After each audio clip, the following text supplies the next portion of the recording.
नमस्कार, मैं हूं संजय राजन। आप देख रहे हैं एपेक्स न्यूज इंडिया। स्वागत है आपका हमारे खास कार्यक्रम मुद्दे की बात राजन के साथ में। आपके पसंदीदा इस खास कार्यक्रम में हम हर बार की तरह देश दुनिया के 2-3 बड़े मुद्दों पर आपसे विस्तार से चर्चा करते हैं। कोशिश ये रहती है कि उस मुद्दे से संबंधित हर पहलू से आपको रूबरू कराऊं। आज हमने दुनिया से जिस मुद्दे को चुना है वो है तपती धरती से बेहाल है यूरोपीय और अमेरिकी देश। कई जगहों पर तो वर्क टू होम की व्यवस्था लागू करनी पड़ी है। इसके बाद हम चलेंगे अपने देश और बात करेंगे आखिर क्यों पुलिस वर्दी के इकबाल पर गुंडे माफिया लगातार हावी होते जा रहे हैं। आखिर क्यों हरियाणा और रांची जैसे हालात सामने आ रहे हैं जहां माफिया पुलिस अधिकारी को ही मौत के घाट उतारने में सफल हो रहे हैं। और उसके बाद हम बात करेंगे भारतीय गणतंत्र को आज 15वां राष्ट्रपति मिल चुका है। जी हां, एक नया इतिहास लिखा गया है देश के सबसे प्रतिष्ठित चुनाव यानी राष्ट्रपति चुनाव में। देश को पहली आदिवासी महिला राष्ट्रपति मिल चुकी है द्रौपदी मुर्मू के रूप में। तो आइए चलते हैं, शुरू करते हैं आपका अपना विशेष कार्यक्रम मुद्दे की बात राजन के साथ। वैसे ग्लोबल वार्मिंग को लेकर हमने इसके पहले के कार्यक्रमों में आपसे विस्तार से बात की थी, लेकिन उसका भयावह परिणाम आंखों के सामने दिखने लगा है। बेमौसम बरसात तो कहीं बेमौसम भयानक गर्मी, ये सब उस ग्लोबल वार्मिंग का ही हिस्सा है जिसको लेकर पूरा विश्व लगातार चिंतन मनन करता रहा है। जहां कभी लोग बारिश के एक बूंद को तरसते थे वहां बाढ़ जैसे हालात देखने को मिल रहे हैं। जहां सालों साल बाढ़ से लोग तबाह बर्बाद होते रहे हैं, आज वहां लोग बारिश की एक बूंद को तरस रहे हैं। एक बड़ा बदलाव मौसम को लेकर पूरी दुनिया में देखा जा रहा है। आज हम आपको बताएंगे कि कैसे अमेरिका, चीन, ब्रिटेन, फ्रांस जैसे देश आज भीषण गर्मी की मार झेल रहे हैं। इसके पहले जरा आपको कुछ तथ्यों से वाकिफ करवाता हूं। देखिए पहले इसको। पिछले 40 सालों की बात की जाए तो दुनिया में औसतन जो तापमान में बढ़ोतरी की गई है वो 0.9 डिग्री सेल्सियस की बढ़ोतरी है। एशिया, यूरोप में जून जुलाई में रिकॉर्ड पारा 40 के पार पहुंच चुका है। अमेरिका की बात की जाए, स्पेन, फ्रांस, चीन, पुर्तगाल, इटली जैसे देश गर्मी से पूरी तरह से बेहाल हैं। 1976 तक ज़्यादातर देश ठंडे क्षेत्र में आते थे। ये सारे देश ठंडे क्षेत्र में शुमार थे, यानी पारा का रिकॉर्ड लगातार टूट रहा है।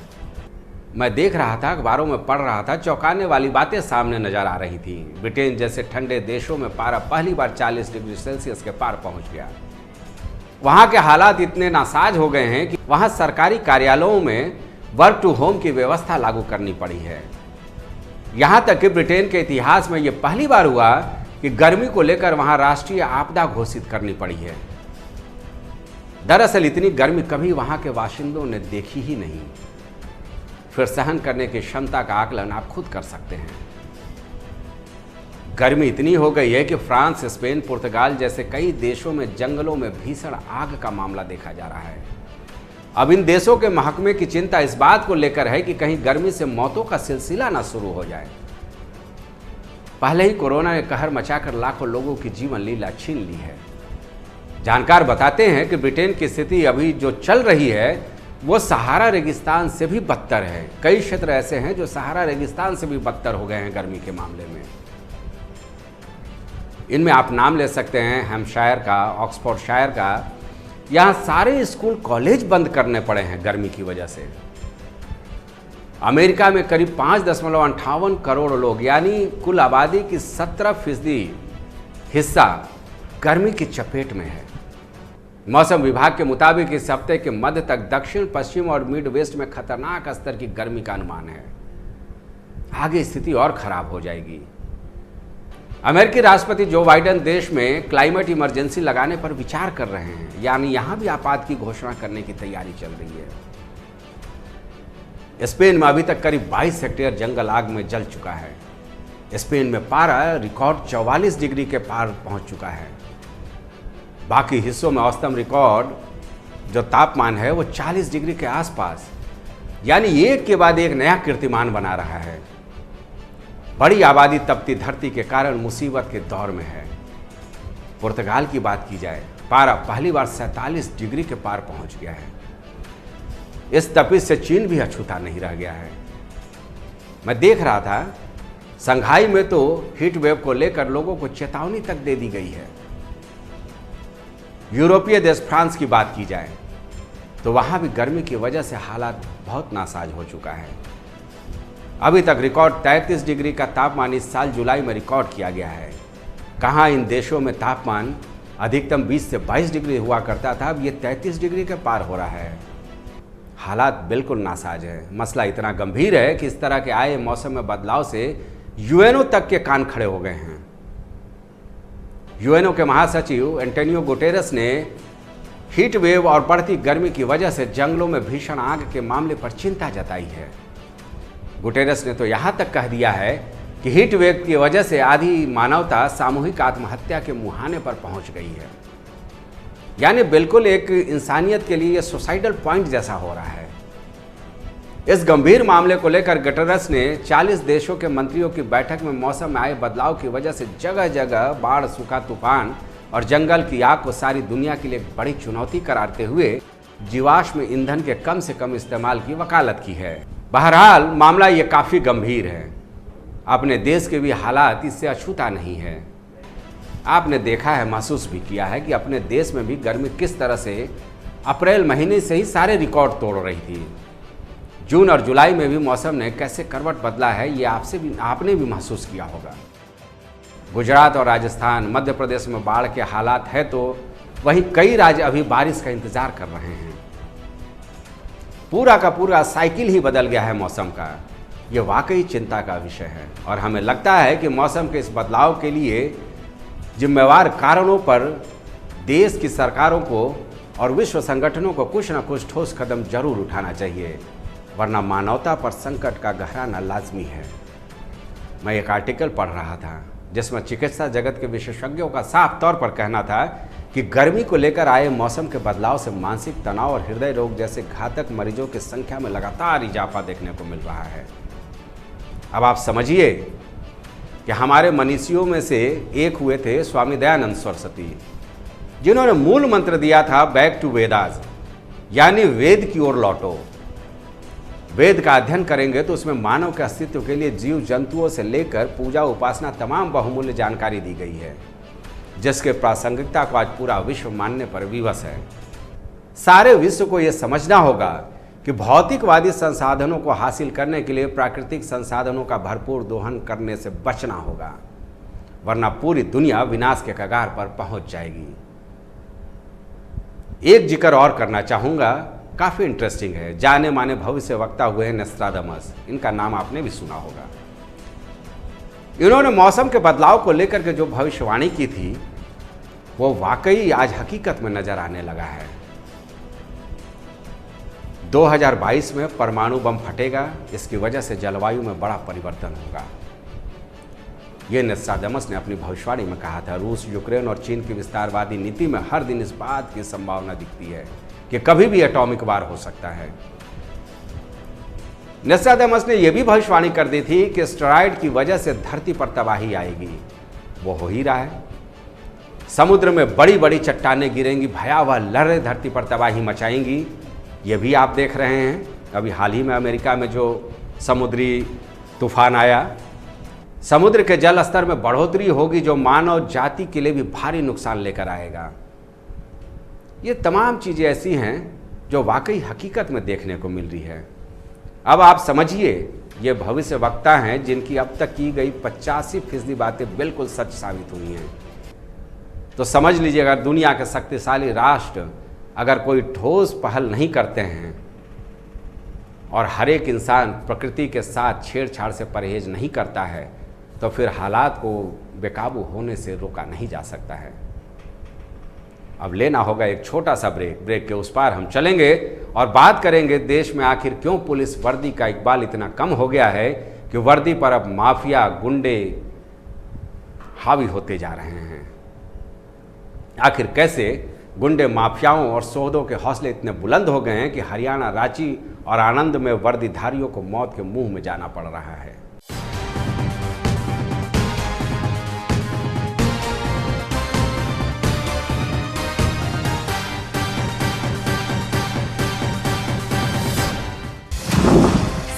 समाज से जुड़ी खबरें हो या हो मसला जुल्म का, खेल जगत के शॉर्ट्स हो या हो सिल्वर स्क्रीन की गॉसिप, क्या है अट जगत के हाल, कराने सबसे रूबरू आ गया है आपका अपना news channel Epics news India, सिर्फ सच के साथ।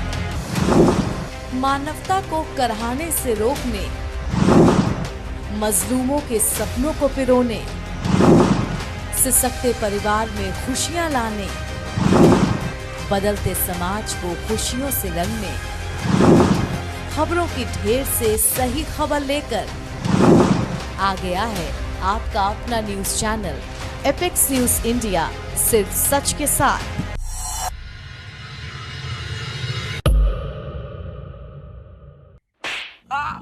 मारा का है बे? सर मैं आरडी कोरियर सर्विस कंपनी से हूँ। आपके सामने गुप्ता जी रहते हैं, उन्होंने मुझे हायर किया है। फॉर्म दे रहा हूँ, उसमें साइन कर दीजिए। एक लड़की को प्रपोज करने के लिए 50,000 रुपए दे रहा है। आपके आइटम के घर के बाहर खड़ा हूँ। अबे क्या बोल रहा है? अरे मतलब सर, मैडम के घर के बाहर खड़ा हूँ, तो आज मैडम से मिलते ही मैडम को प्रपोज कर डालूं।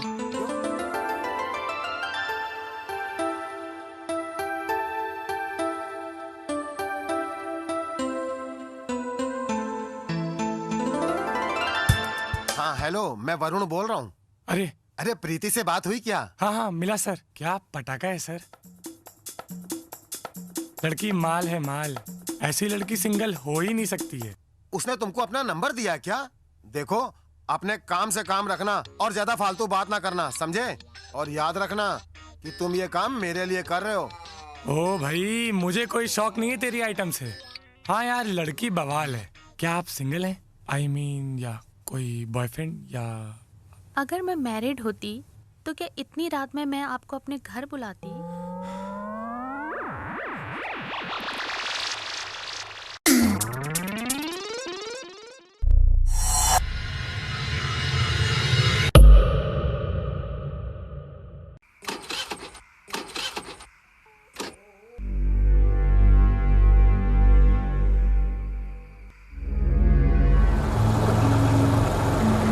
अबे देख लड़की, चले।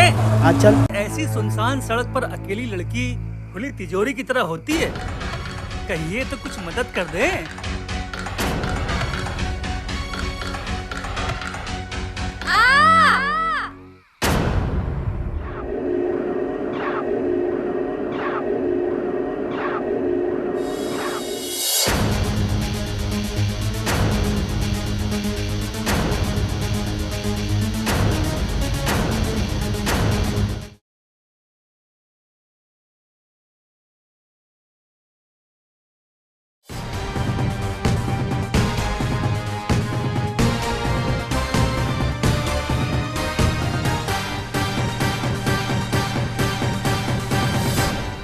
ब्रेक के बाद आपका एक बार फिर स्वागत है। तो आइए चलते हैं अपने देश। एक के बाद एक दुखद समाचार मन मस्तिष्क को झकझोर रहा है। पहले हरियाणा में आपने देखा कि कैसे एक डीएसपी को डंपर से कुचलकर मार डाला गया। वो भी डीएसपी खनन माफियाओं के खिलाफ कार्रवाई करने पहुंचा था। पूरे सिर को बेरहमी से कुचल दिया गया डंपर के नीचे। दरअसल जहां ये लाल पत्थर का अवैध खनन चल रहा था, उस पर सुप्रीम कोर्ट ने रोक लगा रखी थी। लेकिन खनन माफिया का हौसला तो देखिए, कार्रवाई के लिए आए पुलिस अधिकारी पर ही डंपर चलाकर मार डाला। अब दूसरा वाकया लेते हैं झारखंड की राजधानी रांची से। वहां भी एक महिला पुलिस अधिकारी के ऊपर गाड़ी चढ़ाकर हत्या कर दी गई। यहां खनन माफिया नहीं, बल्कि पशु तस्करों ने इस दुखद वारदात को अंजाम दे दिया। मतलब आज माफियाओं, तस्करों, गुंडों और शोधों के हौसले इतने बुलंद हो गए हैं कि पुलिस वर्दी के इकबाल पर भारी पड़ रहे हैं। एक खबर और आई गुजरात के एक आनंद से, जहां एक पुलिस कर्मी को कुछ अज्ञात असामाजिक तत्वों ने गाड़ी से कुचलकर मार डाला। इसके पहले कभी गाड़ी की बोनट पर पुलिस कर्मियों को सौदे द्वारा घुमाने का मामला या फिर किसी मुठभेड़ में किसी पुलिसकर्मी की गोली लगने जैसे वाकया तो आते रहते हैं। लेकिन जिन 2-3 वाकयों का मैं जिक्र किया, या फिर इसके पहले जो वाकये सामने आए हैं उन सब पर हम सिर्फ आपसे इसलिए जिक्र कर रहे हैं कि आखिर कहाँ व्यवस्था में त्रुटि हो गई कि जो माफिया, जो गुंडे पुलिस के सायरन भर से भाग खड़े होते थे, आज पुलिस से लोहा लेने पर आमादा नजर आ रहे हैं। दरअसल हम सबकी सुरक्षा का सबसे बड़ा किरदार यह पुलिस का इकबाल ही होता है, वरना समाज में अगर पुलिस का इकबाल ना हो तो समाज पूरी तरह से उच्छृंखल हो जाएगा। पुलिस समाज में अपराध रोकने का एक बड़ा जरिया है। हम सब या कोई भी सरकार की तारीफ या आलोचना की धुरी वहाँ की कानून व्यवस्था को देखकर ही करते हैं, क्योंकि किसी भी राज्य के विकास का सबसे अहम कड़ी एक बेहतर कानून व्यवस्था से जुड़ा होता है। अब समझिए, जो मुझे लगता है कि आखिर क्यों माफियाओं और या असामाजिक तत्वों का पूरा नेक्सस वर्दी पर भारी होता जा रहा है।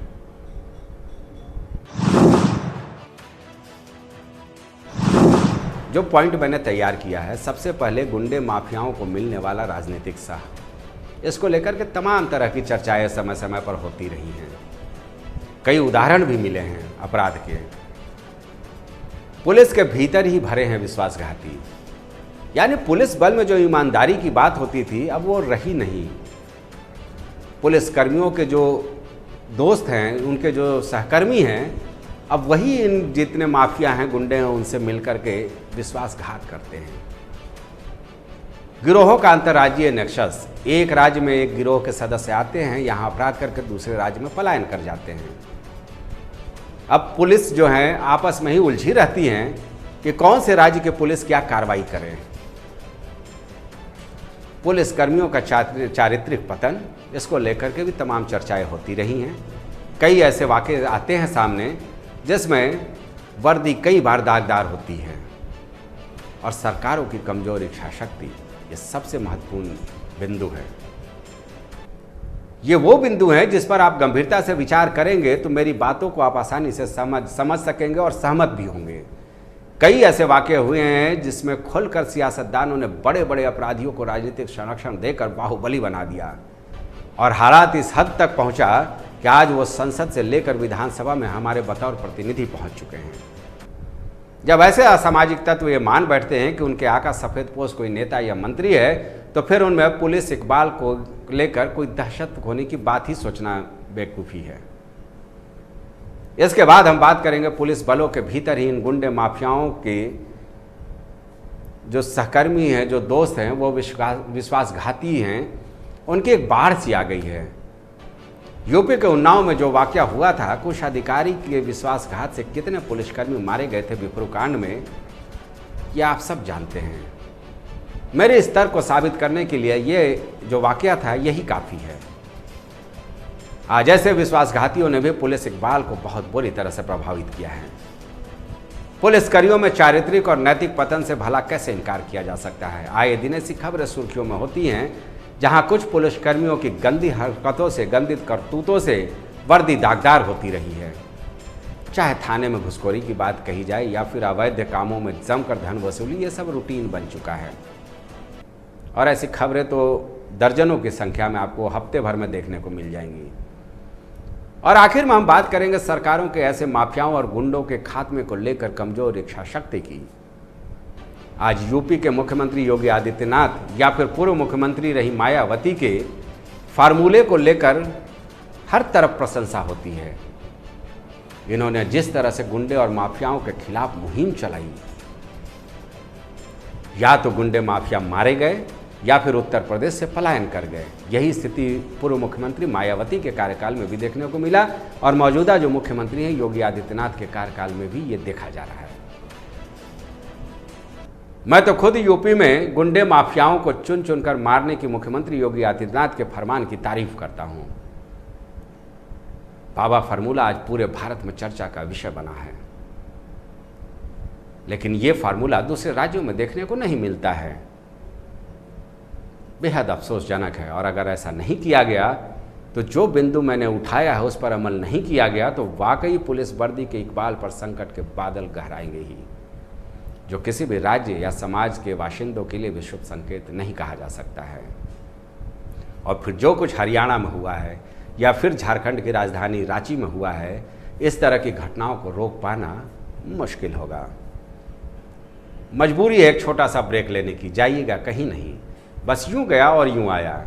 आगे आपसे बात करूंगा अपने तीसरे और आखिरी मुद्दे की। मुद्दा है देश को आज अपना 15वां राष्ट्रपति मिल गया है।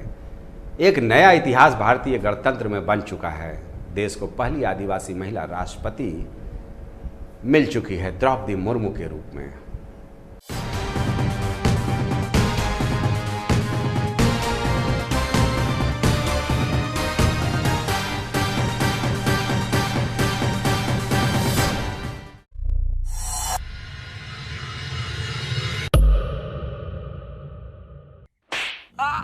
मारा का है बे? सर मैं आरडी कोरियर सर्विस कंपनी से हूँ। आपके सामने गुप्ता जी रहते हैं, उन्होंने मुझे हायर किया है। फॉर्म दे रहा हूँ, उसमें साइन कर दीजिए। एक लड़की को प्रपोज करने के लिए 50,000 रुपए दे रहा है। आपकी आइटम के घर के बाहर खड़ा हूँ। अबे क्या बोल रहा है? अरे मतलब सर, मैडम के घर के बाहर खड़ा हूँ तो आज मैडम से मिलते ही मैडम को प्रपोज कर डालूं।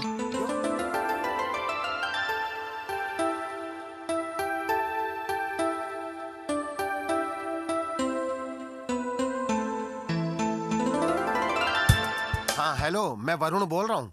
अरे अरे प्रीति से बात हुई क्या? हाँ हाँ मिला सर। क्या पटाखा है सर? लड़की माल है माल, ऐसी लड़की सिंगल हो ही नहीं सकती है। उसने तुमको अपना नंबर दिया क्या? देखो अपने काम से काम रखना और ज्यादा फालतू बात ना करना, समझे? और याद रखना कि तुम ये काम मेरे लिए कर रहे हो। ओ भाई, मुझे कोई शौक नहीं है तेरी आइटम से। हाँ यार, लड़की बवाल है। क्या आप सिंगल हैं? I mean, या कोई बॉयफ्रेंड या? अगर मैं मैरिड होती तो क्या इतनी रात में मैं आपको अपने घर बुलाती?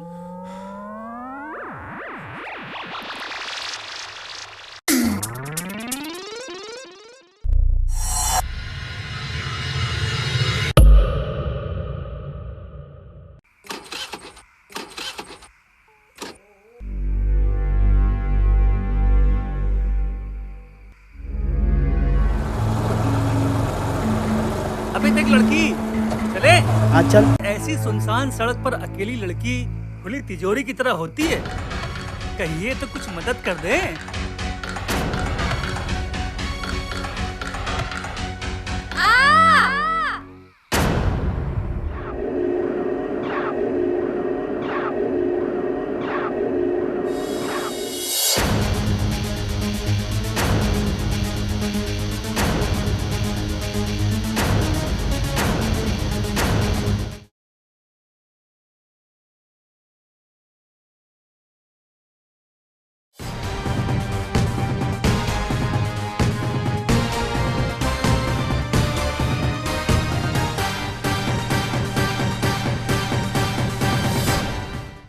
ब्रेक के बाद आपका एक बार फिर स्वागत है।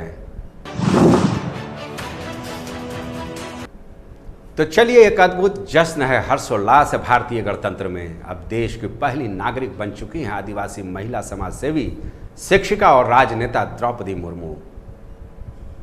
यशवंत सिन्हा को हराकर द्रौपदी देश की 15वीं राष्ट्रपति के रूप में चुन ली गई हैं। मैंने अपने पहले के कार्यक्रम में आपको बताया था, आपको याद होगा अच्छी तरह, कि विपक्षी दलों के बिखराव और बीजेपी की ठोस रणनीति से द्रौपदी मुर्मू के चुनाव जीतने में कोई संशय नहीं है, और वही हुआ। इसके पहले के मुद्दे में मैंने यह भी बताया था कि वोट समीकरण पर आपसे विस्तार से चर्चा करते हुए कहा था कि जो मेरा आकलन है उससे कहीं ज़्यादा वोट द्रौपदी मुर्मू को मिलेगा, और ये बात भी सच साबित हो गई है। आज चर्चा चुनाव की सियासत की नहीं है, बल्कि उस चुनाव में शानदार जीत के बाद भारतीय गणतंत्र को मिल गए राष्ट्रपति के संघर्ष की गाथा की है, जो हर किसी को प्रेरणा देगी कि कैसे ईमानदारी से कर्तव्य निर्वहन करते हुए कोई आम आदमी भी द्रौपदी मुर्मू की तरह गांव से रायसीना हिल्स तक का सफर तय कर सकता है। ये वो गाथा है, विजय गाथा है, जो जीवन में हर इंसान को बहुत कुछ करने का प्रेरणा देता है। द्रौपदी मुर्मू की शालीनता का जवाब नहीं, सादगी आज भी वैसे ही जिसे हम जीवन का सहज आदर्श बना सकते हैं। याद है मुझको वो दृश्य जब उनके नाम की घोषणा की गई राष्ट्रपति पद के उम्मीदवार के रूप में, तो अपने गांव से कुछ दूर बसे रायरंगपुर के शिवालय में वो कैसे पूरे मंदिर की झाड़ू से सफाई करते नजर आई। हाथों में झाड़ू, चेहरे पर वही गंभीरता, सादगी की क्या कहने। दरअसल रायरंगपुर में ही मुर्मू एक स्कूल में शिक्षक की भूमिका निभा चुकी हैं। कहीं कोई घमंड नहीं, वही सादगी जिसे देखकर हम सब द्रौपदी मुर्मू जी के कायल हो गए। हमने देखा वो तस्वीरें जब वो हमारे गृह जनपद झारखंड की राज्यपाल रही, हमारे पठन पाठन की कर्मभूमि रही नेतरहाट स्कूल, जहां झारखंड के राज्यपाल रहते द्रौपदी मुर्मू का भ्रमण कार्यक्रम रहा।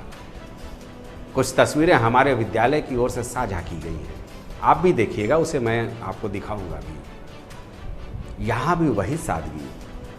मैंने आज ही अपने विद्यालय के कुछ आचार्यों से बात की, कुछ अपने मित्रों से बात की। सबके दिल में द्रौपदी जी को लेकर एक अजीब सा उत्साह रहा। गर्व से सारे लोग फेसबुक पर वो तस्वीरें साझा कर रहे हैं जो नेतरहाट दौरे में द्रौपदी मुर्मू के साथ खींची गई थी। दरअसल नेतरहाट विद्यालय विश्व प्रसिद्ध वो आवासीय विद्यालय है जिसका जिक्र खुद प्रधानमंत्री नरेंद्र मोदी कई बार अपने मन की बात कार्यक्रम में कर चुके हैं। मैं तो विषयांतर में चला जा रहा हूं, चलिए लौटते हैं अपने मुद्दे पर। उड़ीसा के पहाड़पुर गांव की तस्वीरें देखिए। अपने उम्मीदवार की जीत को बीजेपी और उसके सहयोगी दलों ने एक बड़ा इवेंट बनाने में भी कोई कोर कसर नहीं छोड़ी है। लोग इसे राजनीति से देखेंगे, लेकिन मैं तो ये मानता हूं कि जब देश में एक नया अध्याय जुड़ रहा है तो जश्न तो होना ही चाहिए, क्योंकि देश का राष्ट्रपति किसी एक व्यक्ति या किसी एक सियासी दल का नहीं होता, बल्कि देश के 130 करोड़ लोगों का होता है। चुनावी सियासत चुनाव तक ही विश्लेषण का विषय होता है। परिणाम के बाद तो बस हमने उत्सव और इस बात का होना चाहिए कि हमें हमारे गणतंत्र के लिए नया राष्ट्रपति मिल चुका है। कई बातें मुर्मू जी के संघर्ष की पढ़ने को मिली। देख रहा था, दिल्ली से करीब 1600 किलोमीटर दूर है उड़ीसा का भुवनेश्वर। वहां से भी 300 किलोमीटर दूर है मयूरभंज का एक पिछड़ा इलाका, पिछड़ा जिला है ये। और इसी मयूरभंज जिले का एक गांव है पहाड़पुर। यह पूरा आदिवासी गांव है। द्रौपदी मुर्मू जी का सफर इसी गांव से शुरू होता है। गांव की तस्वीर का जिक्र करते हुए एक पत्रकार ने कुछ इस तरह से उसे बयां किया है। चारों ओर से भीगे और सुस्त पड़े गांव की छोर तक पहुंचती पक्की सड़क, आधा पक्का आधा कच्चा सा एक घर, सामने बंधे तार पर सूखा एक लाल और दूसरा मटमैला गमछा और निमियाती बकरियां, बांस का बना एक छोटा सा दरवाजा। द्रौपदी मुर्मू के गांव की यही तस्वीर है। इसी गांव में एक साधारण सा पक्का मकान जो पहले कच्चा हुआ करता था, हमारे गणतंत्र की पहली नागरिक का पहले ठिकाना हुआ करता था। द्रौपदी ने आज से 40 साल पहले श्याम मुर्मू से शादी की और द्रौपदी तुड़ू से वो द्रौपदी मुर्मू बन गई। आगे क्या बताएं, आप सब जानते ही होंगे कि कैसे द्रौपदी के पति का निधन हो गया, 2 जवान बेटों की मौत हो गई, लेकिन फिर भी वो बगैर संयम खोए अपने कर्तव्य पथ पर निरंतर आगे बढ़ती रही। राजनीति में आने से पहले द्रौपदी रायरंगपुर के एक स्कूल में शिक्षक रही। भुवनेश्वर से ग्रेजुएशन की पढ़ाई पूरी की।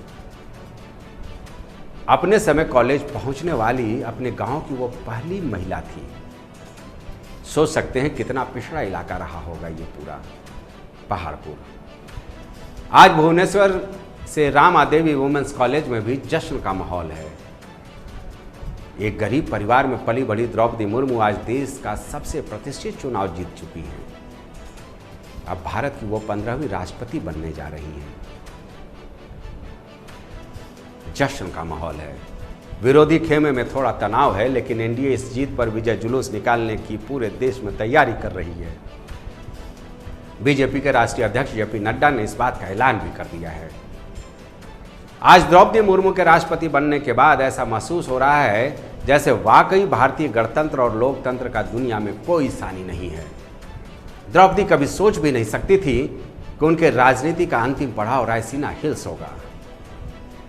मुझे याद है, मैंने पढ़ा कि कैसे द्रौपदी के उम्मीदवार बनाए जाने के संबंध में जब प्रधानमंत्री नरेंद्र मोदी ने द्रौपदी को फोन किया तो उनके आंखों में केवल आंसू निकलता रहा।